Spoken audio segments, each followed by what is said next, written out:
pessoal, qual é o pior cego? É aquele que não vê ou aquele que não quer ver? Bom, vamos pro vídeo de hoje, deixe seu like aí. É um vídeo um pouco diferente, né?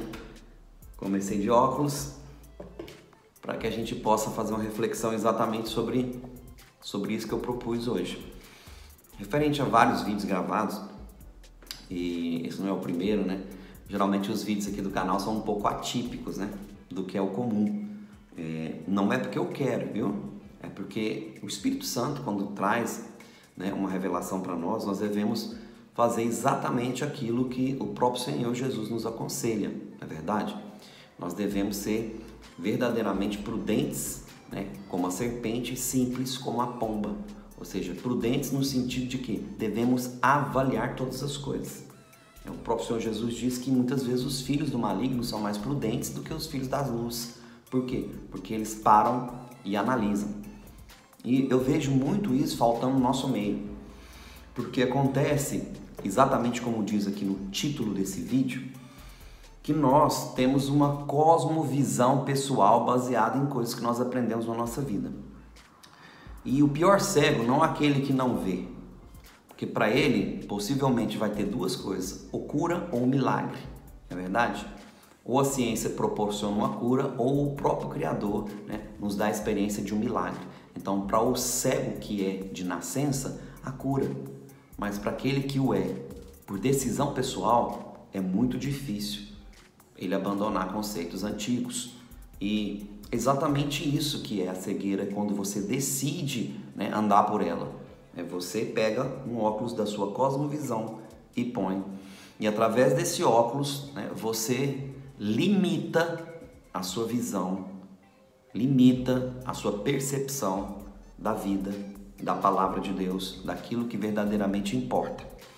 Então, aqui no texto de Mateus capítulo 23, no versículo 24, Jesus trata exatamente disso. Condutores cegos que com mosquito engolem um camelo. E ele está falando exatamente aqui para o público, que são os fariseus, os escribas, que eles se preocupam, né, com coisas pequenas, com coisas muitas vezes subjetivas, que não vão fazer nenhum tipo de diferença na vida deles.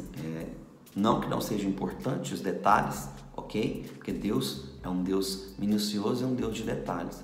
Não é você abandonar os detalhes. Pelo contrário, é você buscar andar em equilíbrio com tudo aquilo que aparece como uma informação para você ou como algo para você pesquisar, avaliar e ponderar, tá ok? Então, o que acontece muitas vezes é que quando nós usamos o nosso óculos de cosmovisão, você faz com que a sua visão espiritual, natural, fique nebulosa, ou seja, limitada a exatamente aquilo que você se condicionou a enxergar. Então, quando Jesus fala aqui, ó, vocês com o mosquito engolem o camelo, o mosquito é o menor, vamos dizer assim, dos animais impuros, né? Ou das impurezas, ou um inseto impuro. E o camelo é um dos maiores, ou o maior, até então ali na região onde Jesus se encontrava. E eles falam, vocês se preocupam somente com as pequenas coisas, mas as grandes coisas, né? Aquilo que está às claras aos seus olhos, aquilo que está gritante, latente diante de você, você nega. Entende isso? Então, o que eu vejo em muitos, às vezes alguns comentários, é exatamente isso. Nós deixamos passar despercebido de perto de nós aquilo que muitas vezes está latente aos nossos olhos. Sabe por quê? Porque muitas vezes tem pessoas que têm alguns problemas visuais, miopia, hipermetropia, astigmatismo, porém ela pega um óculos errado ou de uma forma errada e coloca um óculos escuro, por exemplo, que não tem nenhum tipo de correção visual. E aí o que acontece? Que o problema continua. Ou ela pega um outro óculos, ela tem hipermetropia e pega um de astigmatismo e coloca, possivelmente o problema vai se agravar e não vai melhorar, porque ele vai potencializar um problema que não existia. Mas se você coloca o óculos correto para enxergar corretamente aquilo que você está vendo sobre determinado assunto, você vai conseguir ver da forma correta. E essa é a grande questão. Nós queremos isso? É uma possibilidade, é uma escolha, é algo que nós decidimos escolher enxergar corretamente ou não. Então, quando as pessoas vêm aqui e me questionam, porque você era pré-tribulacionista, você não está enxergando algumas coisas. Como não? Eu estudei isso a minha vida inteira. Eu sei tudo sobre o pré-tribulacionismo. A minha vida inteira eu estudei sobre isso. Simplesmente eu decidi tirar o óculos que condicionava a minha visão a enxergar somente uma coisa e decidi enxergar com óculos de outras visões. Então eu fui lá e coloquei o óculos do pós-tribulacionismo. Depois eu coloquei o óculos dos historicistas. Depois coloquei o óculos dos amilenistas. Porque eu não posso criticar uma visão sem conhecê-la completamente.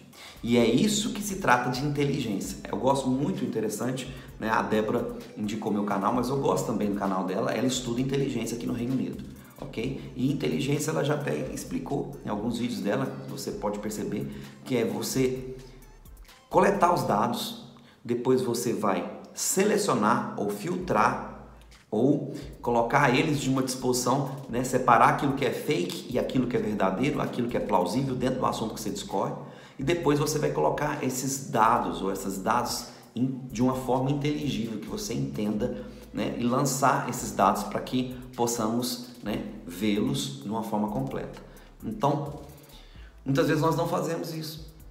Nós não coletamos as informações, nós não selecionamos as informações, isso aqui pode, isso aqui é, isso aqui não deve, isso aqui deve, e nós não avaliamos as informações com os olhos, né, segundo aquela pessoa ali tem olhado. Isso nos prejudica e muito, porque isso nos limita a interpretar ou a ver textos bíblicos, profecias bíblicas, condicionados a algo ou alguma visão que lhe foi ensinada, e isso você nem se gastou tempo a analisar e a avaliar outras. E eu aqui, né, nesse vídeo, o objetivo é: eu não sou pré-tribulacionista mais, isso eu já deixei de ser há algum tempo, mas eu não jogo no lixo tudo aquilo que o pré-tribulacionista, o pré-tribulacionismo, aliás, ensina.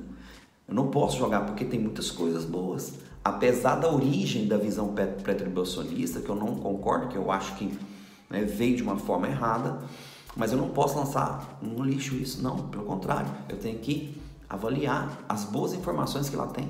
Eu também não posso pegar o pós-tribulacionismo e jogar no lixo, falar, porque eu sou pré, eu não acredito no pós, então eu jogo isso aqui no lixo. Eu também não posso pegar os historicistas que acreditam que essas profecias se cumpriram ao longo da história, também jogar no lixo. Não, eu tenho que avaliar todas as informações, filtrar elas e reter o que é bom. Esse é um conselho do apóstolo Paulo, né?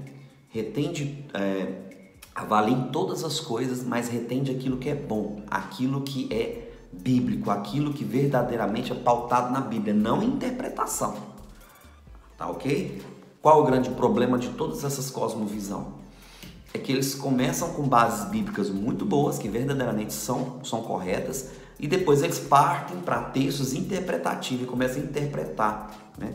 Começa a divagar, porque isso aqui, por causa disso aqui, e pronto. E ali está instaurado então uma cosmovisão. Não quer dizer que é certo ou que é errado. Aqui nós não estamos para discutir quem está certo ou quem está errado. Aqui nós queremos só enxergar, tirando os óculos daquilo que nos atrapalha a ver. Só isso. E eu não sou nem pré, nem pós, nem mid, nem amilenista, não sou nenhuma dessas visões, porque se eu colocar um óculos desse, me atrapalha a enxergar corretamente. Eu tenho sim que estudar todas elas, que é o que eu faço, mas não estudar de passar os olhos. Não, estou passando os olhos aqui, estou lendo aqui. Não, estudar mesmo, de ouvir palestrante, ouvir pessoas falando sobre o assunto, de ouvir as bases bíblicas, de entender corretamente a visão que eles falam, para depois eu pegar elas e ponderá-las, né? Filtrar essas informações e trazer para nossas vidas, porque o objetivo sempre foi aqui desse canal falar a verdade sem usar óculos para atrapalhar a visão. Entende isso?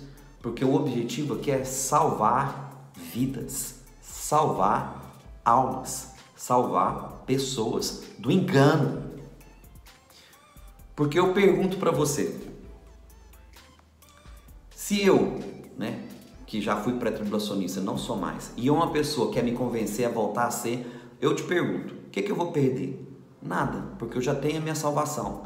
Eu sigo e amo o Senhor Jesus. Eu sigo o Messias. Eu obedeço os seus mandamentos. Eu vivo a minha vida piedosa, ok? Então, se houver um arrebatamento pré-tribulacionista, glória a Deus. Os irmãos estivessem certos, estavam certos, se estiverem certos, nós vamos junto. Agora, e se eles estiverem errados? Porque se eu estiver errado, eu não perco nada. Mas se eles estiverem errados, vão perder muita coisa. Por exemplo, porque aquele que acredita numa pós-tribulação, que nós vamos passar por ela, ele entende que ele precisa se preparar, como o Senhor Jesus disse, ser vigilantes, despertos, acordados. E como tal, eu tenho me preparado para isso, porque eu não estou aqui falando algo que eu não acredito, estou falando algo aqui que eu creio, que eu vivo, que eu chamo para minha vida e que eu penso nisso 24 horas por dia. Como ajudar a mim, minha família, como ajudar aqueles que estão perto de mim e como ajudar pessoas que estão fora do meu alcance a enxergar melhor, a entender melhor e a passar por tudo isso de uma forma que possa chegar no final vitorioso. Porque olha só, se Jesus quisesse que a gente se parasse de lutar simplesmente, entende?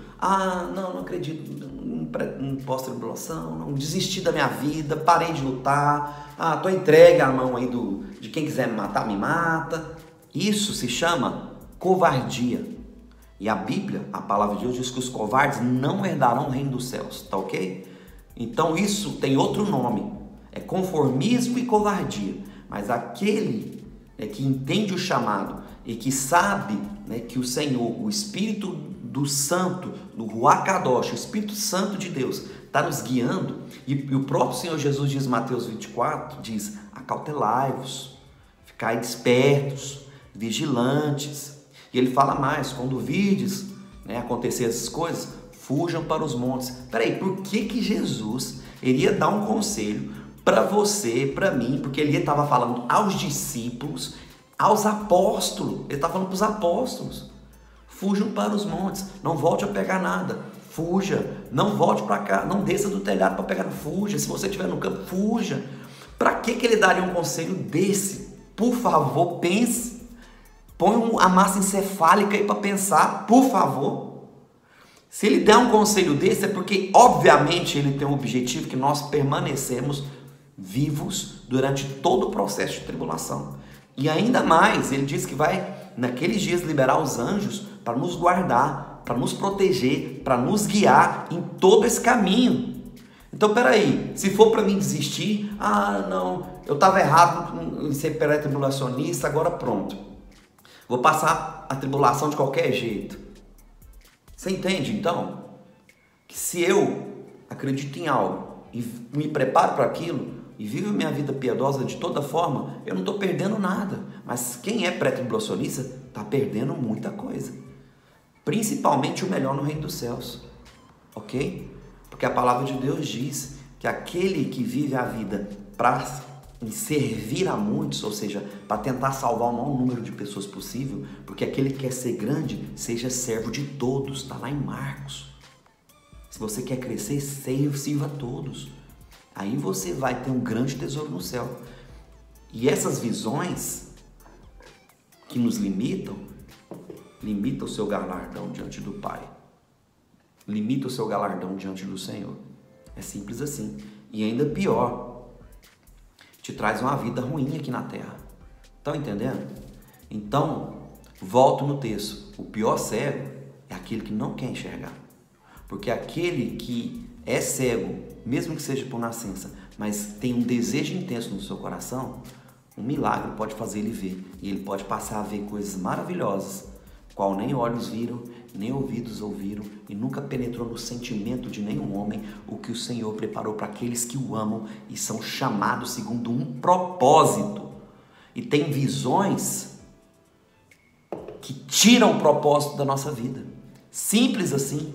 Estão entendendo? Então, quando eu sou questionado em algumas coisas, por que você deixou o prédio?